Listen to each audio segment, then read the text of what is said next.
आज हम जानेंगे इस वीडियो में रतन टाटा के बारे में। नंबर 1, रतन टाटा का जन्म कब हुआ। नंबर 2, रतन टाटा ने कहां पर पढ़ाई की। नंबर 3, रतन टाटा ने बिजनेस कब शुरू किया। नंबर 4, रतन टाटा कौन सा धर्म को मानते हैं। अब चलिए स्टार्ट करते हैं। रतन टाटा का जन्म 28 दिसंबर 1937 को मुंबई, महाराष्ट्र में हुआ था।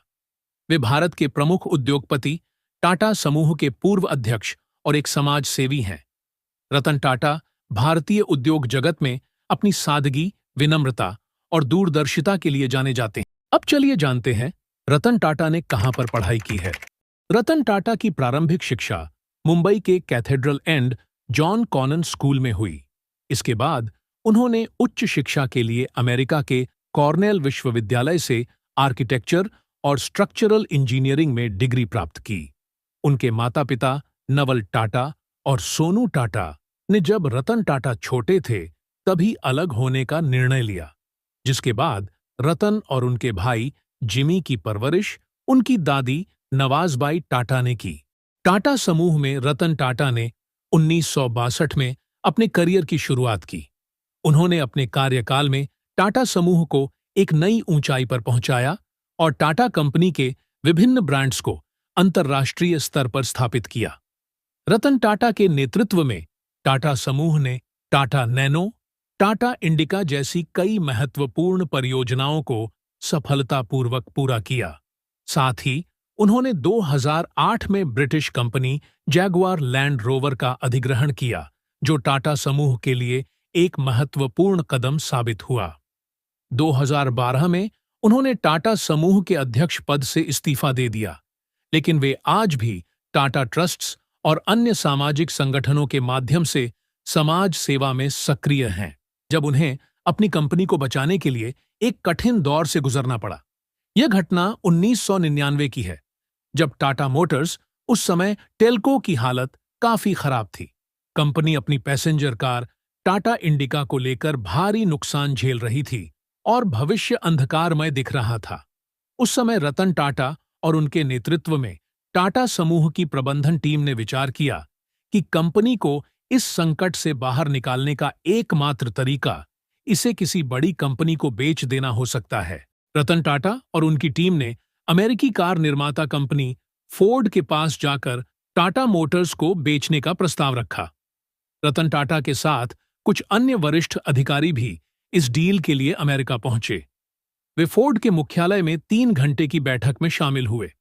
इस बैठक के दौरान फोर्ड के चेयरमैन बिल फोर्ड ने रतन टाटा से कहा, आपको यह कार कारोबार शुरू करने की कोई जरूरत ही नहीं थी और हम इस पर एहसान कर रहे हैं कि इसे खरीदने के लिए तैयार हैं। यह शब्द रतन टाटा के लिए बहुत अपमानजनक थे। रतन टाटा और उनकी टीम को ऐसा लगा जैसे उनका अपमान किया गया हो।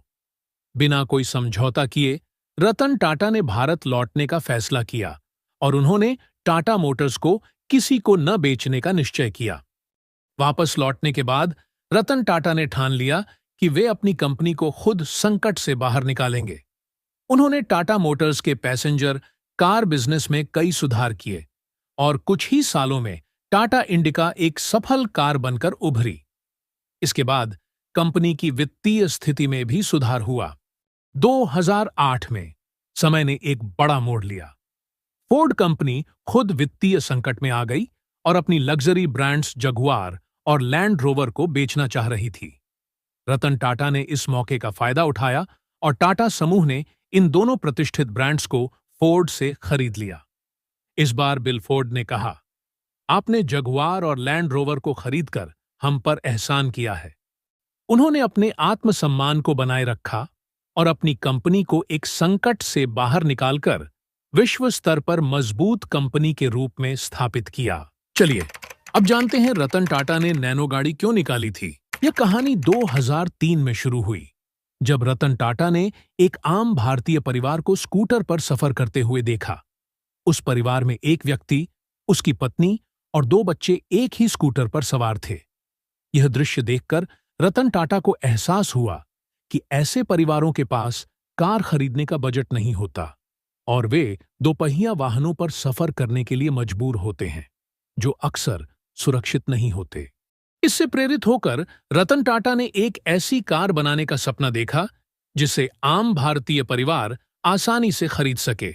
उन्होंने फैसला किया कि इस कार की कीमत 1 लाख रुपए के आसपास होगी, ताकि यह उन लोगों के लिए भी सुलभ हो सके जो आमतौर पर कार खरीदने की स्थिति में नहीं होते। टाटा नैनो की विशेषताएं। कम कीमत। टाटा नैनो की शुरुआती कीमत 1 लाख रुपए रखी गई, जिससे यह दुनिया की सबसे सस्ती कार बनी। सुरक्षा। यह कार दोपहिया वाहनों की तुलना में अधिक सुरक्षित थी, जिससे परिवारों के लिए सुरक्षित यात्रा सुनिश्चित की जा सके। ईंधन कुशलता। नैनो को छोटे आकार और हल्के वजन के कारण ईंधन कुशल बनाया गया, ताकि यह आम जनता के लिए चलाने में सस्ती हो। शहरी परिवहन के लिए उपयुक्त। इसका छोटा आकार और कम वजन इसे शहरी क्षेत्रों में इस्तेमाल के लिए एकदम सही बनाता था, जहां ट्रैफिक और पार्किंग की समस्या होती है। हालांकि टाटा नैनो को अपनी कीमत और अवधारणा के कारण शुरुआती दिनों में बहुत ध्यान मिला, लेकिन बिक्री के मामले में यह उतनी सफल नहीं हो पाई। बावजूद इसके, रतन टाटा का यह प्रयास एक महत्वपूर्ण सामाजिक और औद्योगिक कदम माना गया, जिससे उन्होंने दिखाया कि कैसे नवाचार और दूरदर्शिता से आम जनता के जीवन में सुधार लाया जा सकता है। आइए जानें कि रतन टाटा पर लोग इतना विश्वास क्यों करते हैं।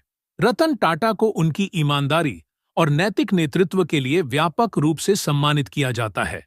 उन्होंने हमेशा अपने व्यावसायिक फैसले नैतिकता और ईमानदारी के आधार पर किए हैं। उनके नेतृत्व में टाटा समूह ने हमेशा नियमों का पालन किया और पारदर्शिता बनाए रखी, जिससे लोगों का भरोसा बढ़ा। रतन टाटा अपने विनम्र और सादे जीवन के लिए जाने जाते हैं। बड़े पद पर होने के बावजूद वे अपने कर्मचारियों और आम लोगों के साथ समानता और सम्मान से पेश आते हैं। उन्होंने कभी अपने व्यक्तिगत जीवन को दिखाने या भौतिक संपत्ति को बढ़ावा देने में रुचि नहीं दिखाई, जो उन्हें अन्य उद्योगपतियों से अलग बनाता है। तीसरा, टाटा समूह की समाज सेवी विरासत। रतन टाटा ने टाटा समूह की परंपरा को आगे बढ़ाया, जो हमेशा समाज की सेवा के लिए समर्पित रहा है। टाटा समूह की कंपनियां अपने मुनाफे का बड़ा हिस्सा शिक्षा, स्वास्थ्य, ग्रामीण विकास और समाज कल्याण में लगाती हैं। रतन टाटा ने टाटा ट्रस्ट्स के माध्यम से समाज के कमजोर तबकों के लिए काम किया है, जिससे लोगों का विश्वास और बढ़ा। चौथा, रतन टाटा का नाम कभी किसी बड़े घोटाले, भ्रष्टाचार या विवाद में नहीं जुड़ा। यह उनके नैतिक दृष्टिकोण और व्यावसायिक ईमानदारी को दर्शाता है। उद्योग जगत में इतने वर्षों तक सफल रहते हुए भी उनकी प्रतिष्ठा साफ सुथरी रही, जिससे लोग उन पर भरोसा करते हैं। पांचवां, उन्होंने कोविड-19 महामारी के दौरान भी बड़ी आर्थिक मदद की, जिससे उनकी समाज सेवा की प्रतिबद्धता और मजबूत हो गई। हम सब तो यह जानते हैं, 9 अक्टूबर 2024 रतन टाटा दुनिया से चले गए। चलो जानते हैं वह कौन से धर्म से संबंधित हैं। रतन टाटा पारसी धर्म से ताल्लुक रखते हैं।